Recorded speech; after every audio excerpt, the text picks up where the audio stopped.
안녕하십니까, 헤이오션입니다. 오늘은 최근 이슈들을 좀 정리를 해보고자 합니다. 신조선가 지수가 10월 달부터 하락세가 지속되고 있고요. 또 그렇다 보니 용선료가 급격하게 하락한 부분들 조금 살펴보면서 이야기 공유해보고자 합니다. 피크아웃이 다가오고 있다. 조선업에서 이미 정점을 찍고 하락세가 시작되지 않았냐, 이런 이야기들을 하는 사람들이 생기기 시작했습니다. 이 원인은 신조선가가 하락하는 이유도 있고요. 또 이 신조선가를 받쳐주는 LNG선 운반선 운임과 용선료가 하락하는 거에도 원인이 있습니다. 그리고 트럼프 당선인이 내년 1월 달에 이제 취임하게 되는데 그거에 대한 우려가 있어요. 물동량이 하락할 거다. 그렇게 되어서 컨테이너 선도 발주가 조금 미적되는 것 같고, 결국은 이런 부분들을 반영해서 LNG 운반선 가격이 2억 7천만 달러까지 찍었었는데 최근에 한 2억 6천만 달러 선에서 수주가 되고 있죠. LNG 용선료가 2년 만에 5분의 1 토막이 났어요. 이렇게 기하급수적으로 올라간 부분들은 우크라이나와 러시아 전쟁 때가 피크였습니다. 이 전쟁이 오래 갈 것이라고 생각했던 용선하는 천사들이 발주를 조금 앞다투어 냈던 것들도 원인이 되었다고 봐요. 그런데 최근에 트럼프가 대통령이 되면서 우크라이나와 러시아의 전쟁을 종식시키겠다 이야기했다 보니 이거에 대한 우려로 LNG 선으로 LNG를 운반하는 것이 크게 돈이 안 되겠다라고 생각하는 운임사, 해운사, 선주사들이 늘어나는 것 같아요.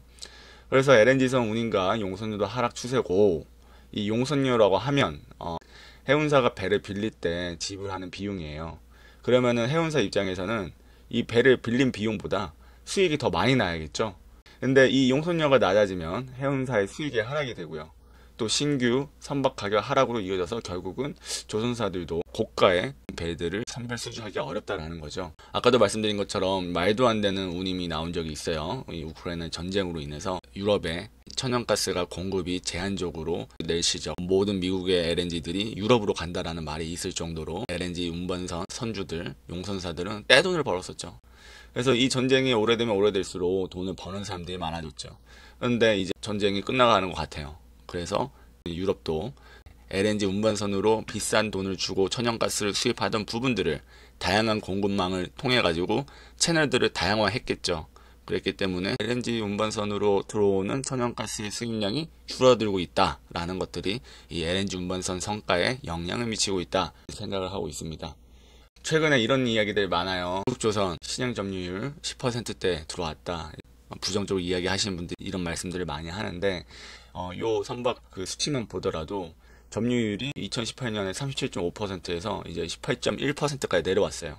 시장 점유율이 중요하다 안 하다 이걸 떠나가지고 조선 시장은 조금 다릅니다. 이거는 전체적인 선박, 벌크선이라든지 컨테이너선이라든지 탱커라든지 LNG 운반선이라든지 전 선종에 걸친 시장 점유율이기 때문에 내려갈 수 있어요. 왜냐하면 중국이 모든 선박들을 낮은 가격으로 만들다 보니까 대부분의 금융비용들을 인식한 선주들이 중국에다가 발주를 내고 있는 현실입니다. 그래서 한국조선이 시장 점유율이 18.1%라고 뉴스에서 나오고 불안감을 조성해도 이걸 면면히 좀 따져봐야 돼요. 한국의 주력 선종 LNG 운반선, 대형 컨테이너선, LPG라든지 친환경 메탄올, 암모니아 운반선 이런 부분에서 시장 점유율이 떨어졌는지, 떨어지고 있는지, 또 앞으로 계속 이어질 것인지 이런 부분들을 한번 고려를 해보아야 됩니다. 하지만 한국은 여전히 지금 고부와 같이 즉 LNG, 메탄, 암모니아, 또 대형 컨테이너선 마진이 적정하게 남는 고부와 같이 위주로 선별 수주를 하고 있어요. 그래서 우리 업계 사람들은 별로 가당치 않아 한다. 자, 중국이 이게 기회일 수밖에 없어요. 최근 몇 년간 중국이 미국과의 패권 전쟁으로 인해서 내수 시장뿐만 아니라 부동산 싹 다 망했습니다. 중국이 공산당이 그거를 대외적으로 표명하지 않을 뿐이지 중국의 소도시 이쪽에 망한 성들이 굉장히 많아요. 한국에 왜 무비자로 오픈했겠습니까? 물론 정치적으로 미국의 트럼프 대통령이 당선되다 보니 우호 세력들을 만들고자 그런 것도 있겠지만 중국에 돈이 없어요. 한국보다 굉장히 상황이 안 좋습니다. 그러다 보니까 중국에 돈 벌 수 있는 방법이 조선업밖에 없는 거예요, 지금 당장은. 뭐 물론 IT라든지 AI 뭐 드론 이런 쪽은 돈을 계속 잘 벌겠죠. 근데 중국의 건설 부동산 시장이 폭망하다 보니 그쪽의 인력들이 다 조선업에 간 겁니다.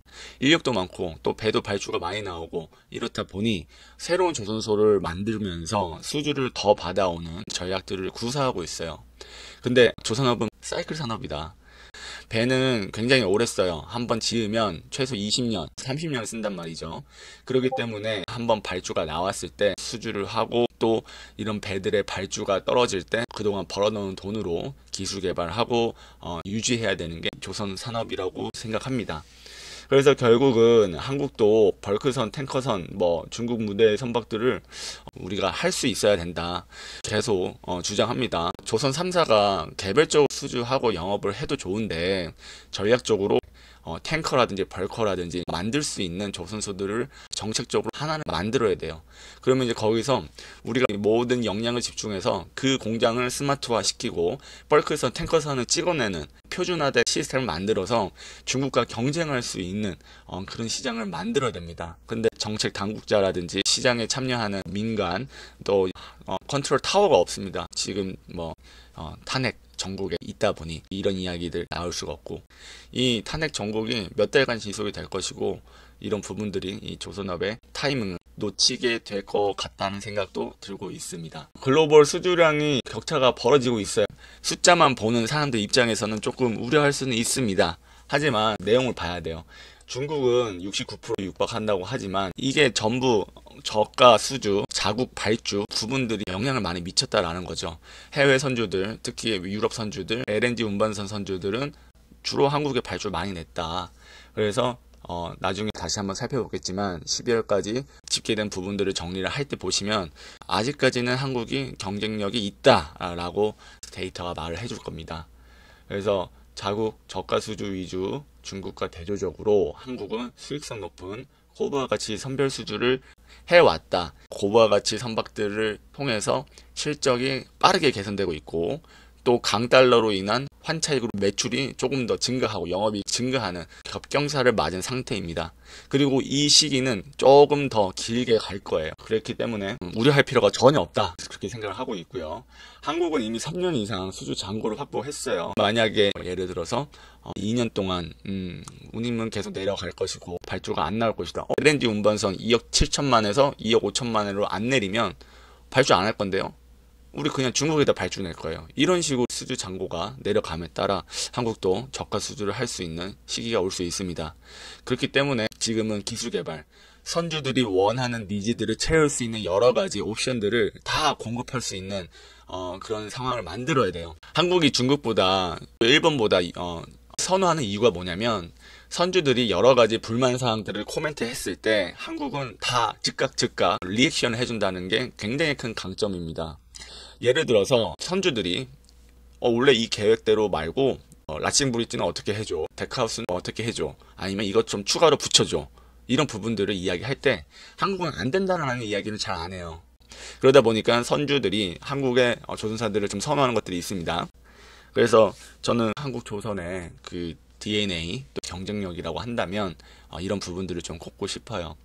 그래서 오늘은 최근에 성과가 꺾이고 친환경 선박이 돈이 안 된다, 한국의 시장 점유율이 떨어지고 있다, 이런 여러 가지 이야기들을 정리를 해 보았습니다. 오늘의 영상 여기까지 전달해 드리면서요. 구독과 좋아요, 알림 설정은 저희 영상 제작에 큰 힘이 됩니다. 감사합니다.